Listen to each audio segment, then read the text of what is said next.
네, 북한이 오는 29일 제13기 4차 최고인민회의를 개최합니다. 지난 7차 당대회의 후속 조치 차원인데 이번 회의를 통해서 김정은 체제로의 구축을 완료할 것으로 보입니다. 문관현 연합뉴스 남북관계 팀장과 함께 관련 내용을 자세히 짚어보겠습니다. 어서 오십시오. 안녕하십니까? 자, 북한이 오는 29일에 최고인민회의를 개최하는데요. 작년에 비해서는 이제 한 2달 정도 늦춰진 게 이제 당대회 때문에 늦춰진 것 같은데 먼저 이제 그 시청자들의 이해를 위해서 최고인민회의가 어떤 의미인 거고 어떤 행사인 건지 소개를 좀 해주시죠. 네, 그 북한에서 최고인민회의 하면 우리나라 이제 국회에 해당하는데요. 예. 명목상 국가 최고 주권 기관이라 이렇게 할 수 있습니다. 그리고 이제 최고인민회의 상임위원장 같으면은 헌법이 보장하는 국가 수반 역할을 하고 있는데요. 네. 이처럼 그 최고인민회의 같으면 1년에 약 한 번 또는 이제 2번 이제 정기 회의를 소집을 하는데 네. 오는 29일 이제 최고인민회의가 열리게 되면은 김정은이 집권한 이후에는 이제 7번째가 될 수가 있고 7번째요. 예. 그리고 이제 2014년도에 제13기 체제가 이제 구축이 됐는데요. 여기는 이제 4번째 열리는 셈이 되겠습니다. 그렇군요. 그렇기 때문에 이제 이러한 최고인민회의가 열리면은 우리 국회와 마찬가지로 헌법과 또는 이제 법령을 만들거나 또는 이제 그 개정을 하는 그러한 역할을 주로 하고 있습니다. 네. 아울러서 이제 인사 문제에 대해서 많은 이제 손질을 하는데 여기에서는 그 북한에서 가장 넘버원이라고 할 수 있는 국방위원회 제1위원장 그리고 최고인민회의 상임위원장 아울러서 국방위원이나 내각총리 이런 주요 직책에 대해서 이 최고인민회의를 통해서 인선이 이루어지기 때문에 많은 관심이 쏠릴 수밖에 없습니다. 그리고 이제 김정은이 집권을 한 뒤에 처음 열렸던 게 이제 2012년 4월인데요. 예. 당시 이 최고인민회의를 통해서 국방위원회 제1위원장에 올라갔던 그런 선례가 있기 때문에 예. 북한에서 최고인민회의가 열린다 이렇게 하면은 북한에 있던 그 국가 정책을 결정하는 이러한 많은 주요 인물들 그리고 국가 정책의 주요 방향들이 대부분 이 최고인민회의를 통해서 바뀌기 때문에 안팎의 관심이 쏠릴 수밖에 없습니다. 그렇군요. 네, 말씀하신 것처럼 2012년에 최고인민회의를 통해서 국방위원회 제1위원장에 올랐기 때문에 이번 회의에서 또 새로운 국가 직책을 받게 되지 않을까 이 부분도 주목이 되더라고요.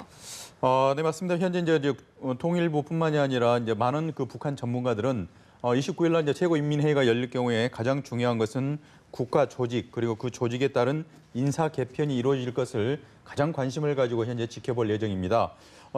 통일부 당국자 같으면은 그 지난달에 이제 그 북한에서 36년 만에 처음으로 노동당 대회가 열렸는데요. 그 대회에서 결정된 주요 의결 사항에 대해서 네. 후속 조치 차원에서 이번 달 그 29일에 최고인민회가 열릴 거다 이렇게 현재 규정을 하고 있습니다. 그렇기 때문에 주로 이제 그 7차 당 대회의 연장선에서 어떤 일들이 이루어지는가를 이제 보면은 될 것 같은데요. 최고인민회의 같으면은 여기에서 특히 이제 김정은 제1위원장이 당 대회를 통해서 명실상부하게 이제 제1비서에서 노동당 위원장으로 굉장히 격상이 됐거든요. 예. 그렇기 때문에 이러한 그 당 대회에 걸맞는 그러한 직위를 부여하기 위해서 이번 최고인민회의가 열린다. 이번 최고인민회의의 하이라이트는 바로 김정은이 어떤 자리로 올라서는가 이 부분이 바로 이제 관전 포인트가 될 가능성이 높습니다. 네. 그렇기 때문에 김정은이 올라설 자리가 어딘가에 대해서 많은 사람들이 현재 많은 추측을 내놓고 있는데 현재로서는 아무래도 이제 김정일 국방위원장의 주요 권력 기반이었던 국방위원회를 이제 폐지할 가능성이 있고요. 예. 김일성 추석 시절에 국가 운영에 어떤 핵심적인 기구 역할을 했던 중앙인민위원회가 다시 생겨나지 않을까. 이름이 좀 달라진다면은 중앙 최고인민위원회 이런 형태로 이제 새로운 국가 기구가 들어서고요. 그 정점에 그 위원장으로 김정은 위원장이 또 다른 노동당 위원장이 아닌 국가기관의 위원장으로 또 올라서는 이러한 시나리오를 많은 사람들이 내놓고 있는 것입니다. 네. 우리 다른 사람들이 외부의 사람들이 봤을 때는 뭐 국방위원회 제1위원장이든 노동당 위원장이든 뭐 중앙 최고인민회의 위원장이든 어쨌든 김정은이 그 북한의 그 최고 권력자고 수반에 올랐다는 건 뭐 저희가 부정할 수 없는 사실인데 이게 직함을 바꾸는 게 뭐 큰 의미가 있는 건지 그게 좀 궁금합니다. 예. 네, 우리 학교 다닐 때 이제 2등이 1등이 되면은 굉장히 의미를 좀 부여할 수 있는데요.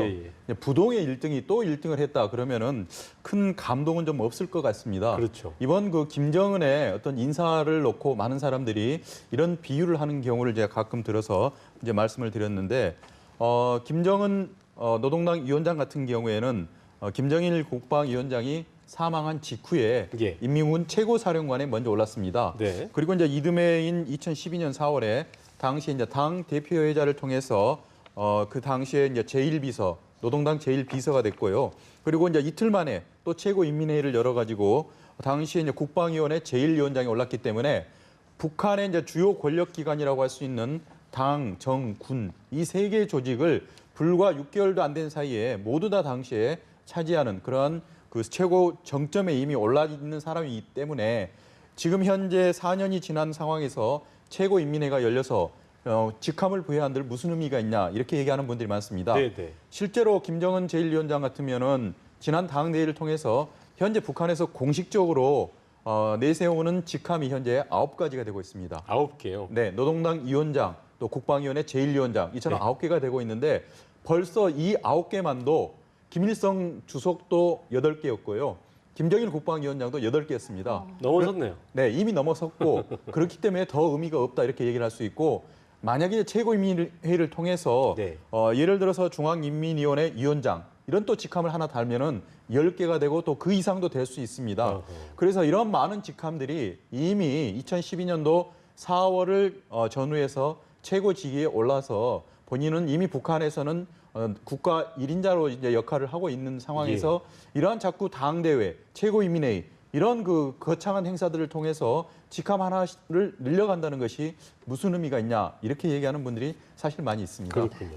직함에 대한 이야기를 좀 해봤는데요. 7차 당대회 때 당 규약이 개정이 됐는데 여기에 또 호칭이 네. 위대한 영도자로 돼 있더라고요. 이건 또 무슨 의미인가요?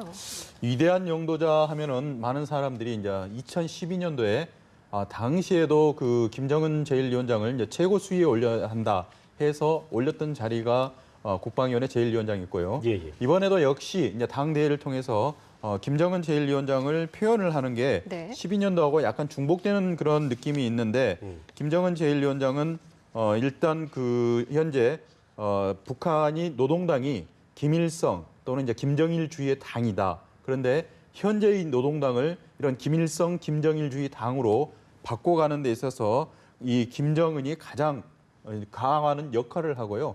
또 주체 혁명의 이제 최후 승리를 이끌어가는 조선 인민과 당의 위대한 영도자다 이렇게 이제 표현을 했는데 네. 쉽게 말하면은 지금 현재 김일성 주석부터 특히 이제 김정일 국방위원장을 거치면서 김정은 그 노동당 위원장까지 가는 과정에 있어서 이 수식하는 용어들이 굉장히 많고 또 변화가 있습니다.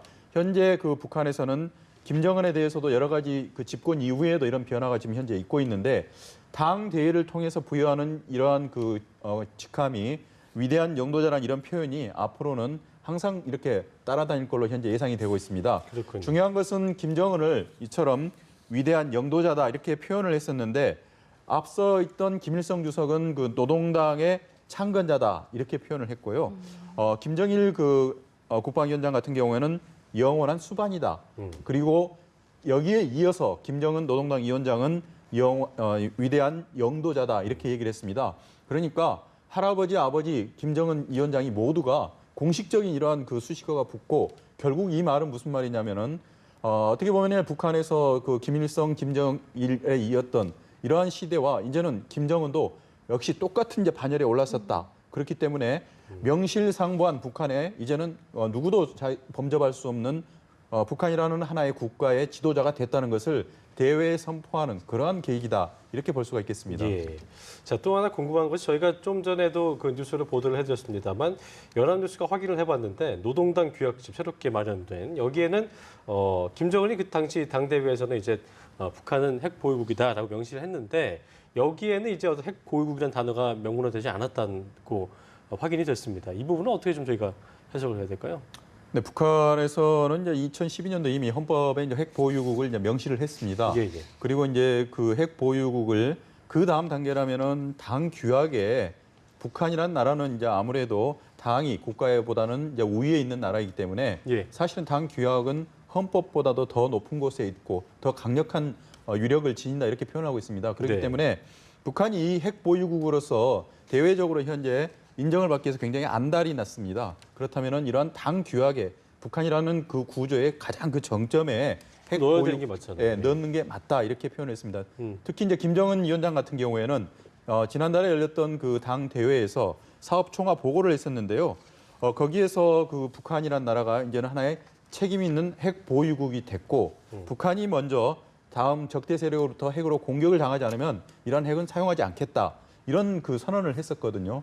그렇기 때문에 이런 말의 선언이 결국은 그 당 규약에도 명문화될 걸로 당연히 예상을 했는데 예. 연합뉴스가 이제 그 북한의 노동당 규약 그러니까 이번에 바뀐 8번째 이 규약을 입수를 해서 확인을 해보니까 핵과 경제 건설의 그 병진 노선은 분명히 명시가 돼 있습니다. 예, 예. 하지만 이 핵 보유 부분이 논란을 빚었던 핵 보유의 명시가 안 돼 있다는 것이 지금 확인이 됐습니다. 그렇기 때문에 북한이 지금 현재 김정은 노동당 위원장뿐만이 아니라 북한의 외무성 또는 그 북한의 모든 인물도 나서 가지고 핵 보유를 인정하려고 현재 국제사회에 이렇게 강조를 하고 있는 상황에 정작 가장 중요한 노동당 규약에는 뺀 이유가 무엇일까? 이렇게 지금 이분에 대한 분석이 굉장히 의견이 분분한 상태에 있는데 예. 현재 북한 같은 경우에는 미국을 향해서 또는 이제 남북 간에도 역시 마찬가지입니다. 대화를 하자고 굉장히 적극적인 공세를 피우고 있는데 그 대화의 주제가 뭐냐면은 결국은 비핵화를 논의하기 위한 대화를 하자는 것이 북한의 입장인데 북한에서 볼 때 이미 핵에 대해서 보유국으로 명시를 하고 대못을 박아놓은 상태에서 예. 우리한테 대화를 하자는 것은 협상의 여지를 주지 않는 그러한 결과가 될 수 있습니다. 그래서 이러한 대화를 이끌어가기 위한 마지막 어떤 정점의 여지를 좀 남겨놓은 것이 결국은 규약에는 어떻게 보면 유예를 시켜놓은 것이 아닌가 이렇게 보는 분들이 많이 니네 있습니다. 비핵화 할 거냐라고 했을 때 규약에는 없다. 우리가 말을 쓰지 않았다는 그 명분을 좀 만들려는 그 대화를 좀 만들려는 그런 명분이라고 좀 명분을 마련한 거라고 좀 봐야 되겠네요. 그렇죠? 네, 맞습니다. 그 노동당 대회야 뭐 이제 그동안 그 북한이라는 나라의 어떤 역사상 좀 특수한 상황이라 36년 만에 열렸지만 노동당 규약에 따르면 뭐 5년마다 열릴 수 예. 있기 때문에 언제든지 자신들은 이 규약을 바꿔서 핵 보유국을 명시한다는 것은 어렵지 않은 상태라고 규정을 하고요. 이 대화를 갖다가 전국을 이끌어가기 위해서 미국과 또는 이제 남한을 대화의 예. 테이블로 끌어들이기 위해서는 마지막 이런 그 유인책을 남겨놓지 않았나 이렇게 보는 분들이 많이 있습니다. 네. 네, 일종의 수위 조절을 하는 게 아닌가 싶기도 합니다. 다시 최고인민회의 내용으로 돌아가 보면 예. 이번에 일부 세대 교체 인사가 있지 않을까 예상하시는 분들도 계신데 어떤 인물들을 좀 주목해서 봐야 될까요? 일단 그 최고인민회의는 무엇보다도 이제 국가기구 개편이 먼저 예. 이루어지는 것이 순서가 될 수 있습니다.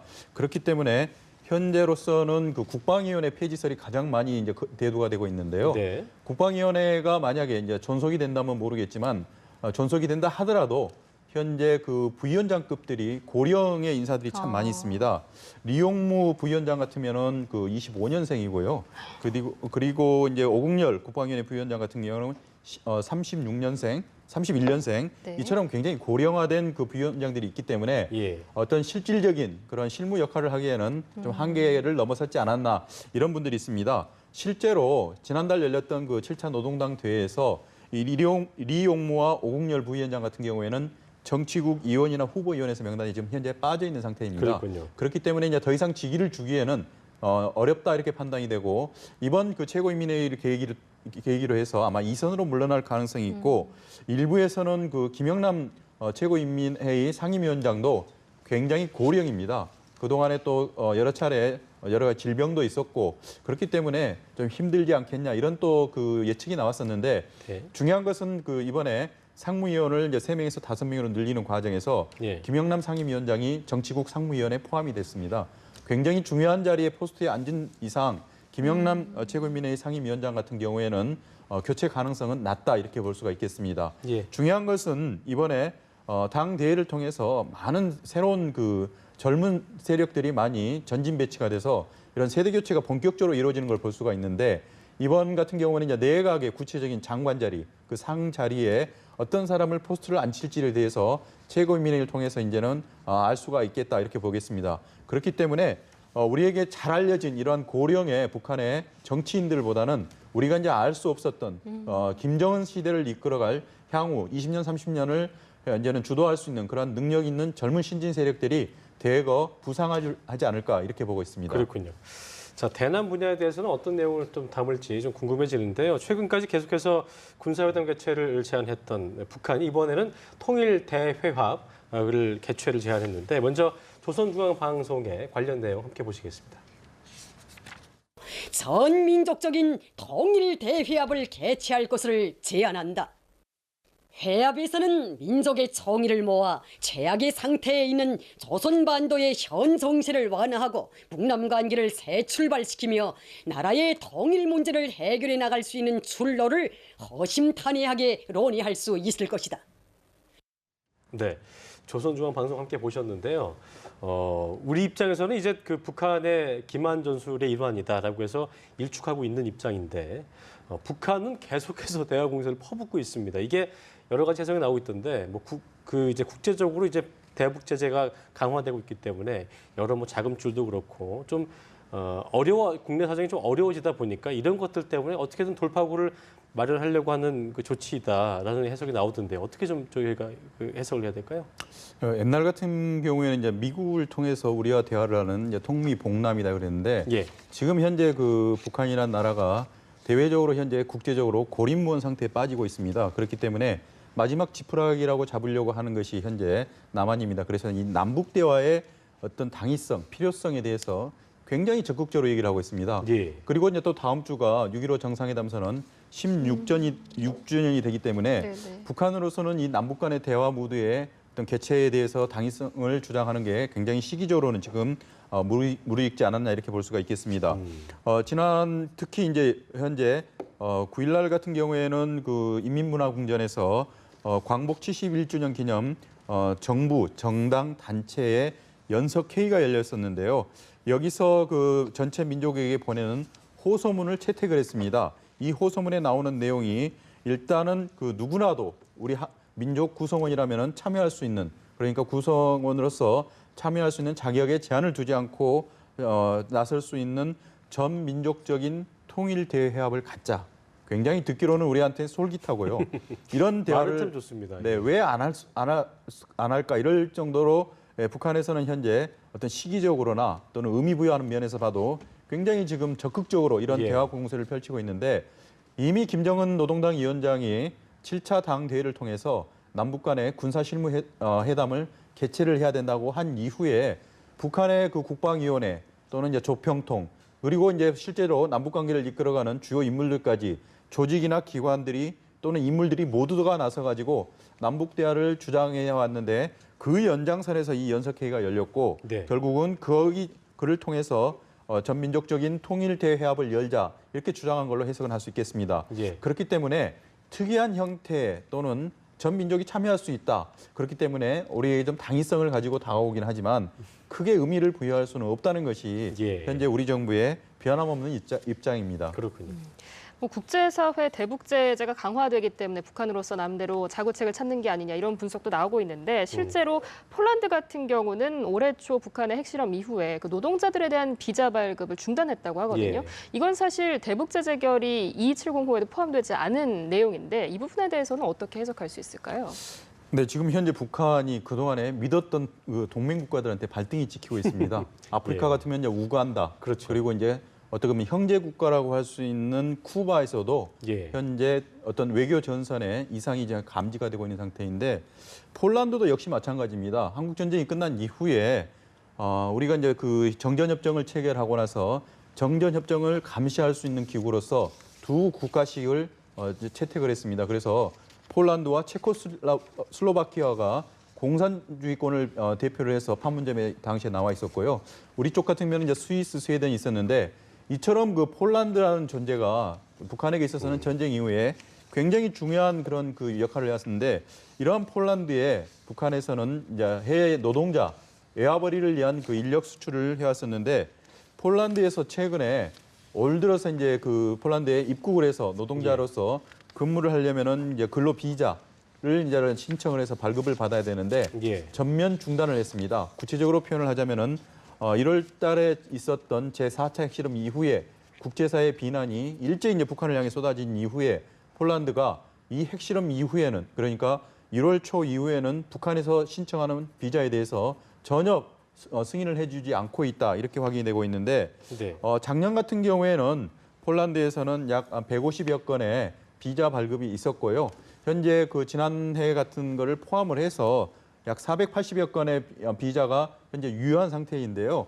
이처럼 올 들어서부터 이제 발급이 중단되면은 그 유효 기간이 이제는 끝나는 사람 위주로 순차적으로 북한 노동자들의 해외에 일할 수 있는 터전은 이제 다 이제 사라질 걸로 보고 있습니다. 예. 이처럼 그 폴란드가 대북 유엔 제재 결의안 22705에도 포함되지 않은 해외 근로자의 어떤 현지에서 외국에서 활동 자체를 원천적으로 막아버림에 따라서 예. 이 파급 효과가 앞으로 유럽을 중심으로 또는 북한이 어떻게 보면은 굉장히 어떻게 보면 우호적이라고 생각할 수 있는 아프리카나 제3의 국가에서도 충분히 이 폴란드 효과가 나올 가능성이 높기 때문에 북한으로서는 외화벌이에 상당한 타격을 입을 수밖에 없다. 이렇게 전문가들은 보고 있습니다. 네, 말씀하신 것처럼 폴란드의 이런 조치가 다른 국가들에게도 어떤 영향을 미칠지 주목해서 봐야 할 것 같습니다. 네.